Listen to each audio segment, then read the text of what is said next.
Les plus grands amours. On raconte l'histoire d'un vieux paysan russe qui regagnait sa demeure un soir où sévissait une terrible tempête de neige. Il dépassa un petit soldat qui monta la garde. Le soldat frissonnait de froid.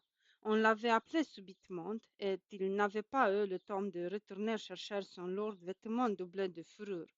Le vieux paysan s'arrêta pour parler au soldat. La soirée est froide, dit-il à l'homme qui accomplissait son devoir. Tu as besoin de ton manteau. Oh non, je m'en tirerai très bien, répondit courageusement le soldat. Mais le vieillard savait ce qu'il disait. Il enleva son manteau usé et rapiécé et le tendit au soldat. Prends-le, dit-il, je n'ai pas loin à aller. Ma maison est en bas de la côte. Il y aura du feu et je me réchaufferai.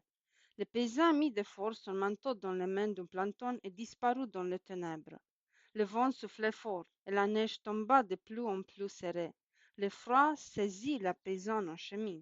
Il y avait une longue distance à parcourir depuis la côte jusqu'à sa maison, plus qu'il ne le pensait. Le vieillard prit froid, il eut une pneumonie et mourut. Mais dans le cœur céleste, le geste du paysan ne passa pas inaperçu de celui qui avait dit il n'y a pas de plus grand amour que de donner sa vie pour ses amis.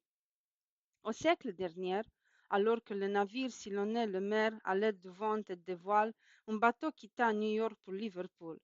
Tout alla bien au début. Le temps était favorable et il y avait tout lieu de croire que le voyage serait agréable. Mais un jour, une tempête furieuse éclata. Les vagues s'élevèrent aussi haut que des montagnes et la petite embarcation fut presque remplie d'eau. Finalement, la tempête s'apaisa et la surface de la mer redevint calme. Les passagers se détendirent, tout heureux que le danger soit passé. Mais un matin, ils apprirent que le bateau faisait de plus en plus et qu'il était sur le point de couler. C'est en vain que l'équipage scruta l'horizon dans l'espoir d'apercevoir une voie amie. Il n'y en avait aucune en vue. Les passagers et l'équipage effrayés appelèrent le capitaine pour qu'il leur donnât la certitude qu'ils pourraient atteindre un port, mais il répondit la voie d'eau semble augmenter malgré tout ce que nous pouvons faire. Il existe un seul moyen de nous sauver. J'hésite à vous le suggérer et dans ce moment je ne le conseille pas. Le capitaine retourna gravement à son poste. Plusieurs heures passèrent. Le capitaine donna alors des ordres au maître d'équipage. Appelez tous les hommes. En réponse aux coups de sifflet stridents, les marins se rassemblèrent, et les passagers qui avaient entendu le brouhaha se grouperont, eux aussi près du petit groupe entraînés par l'anxiété. Comme vous le savez tous, la voix du capitaine ne trembla mais ne se brisa pas. Notre navire fait dangereusement haut. Nos pompes sont incapables d'arrêter l'eau. Nos vies sont en danger. La voie d'eau ne semble pas grande. Elle a environ à peu près la grosseur du bras d'un homme. Il s'arrêta et répéta lentement la grosseur du bras d'un homme. Et en disant cela, il avança son bras et attendit un moment. Puis il reprit lentement le solennellement. L'un d'entre vous doit descendre dans la cale, plonger dans l'eau et passer son bras et son épaule dans le trou. Celui-là mourra, mais il sauvera tous les autres. Y a-t-il un volontaire?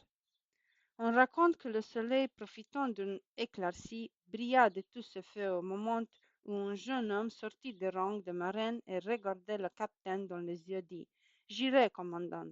Il souria en faisant son offre et on ne voyait aucune trace de peur sur son visage tandis qu'il prononça sa propre sentence de mort, qu'il donnait sa vie pour sauver la vie des autres. Toi? S'écria le capitaine et son visage devint blême. Oui, répondit le vaillant marin d'un air calme et décidé. Le père et le fils se tenaient l'un en face de l'autre.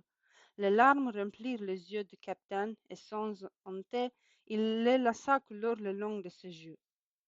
Puis il redressa les épaules, enleva sa casquette et, tandis qu'il se penchait et embrassait le jeune homme sur le front, il lui dit Va, mon fils, et que Dieu soit avec toi.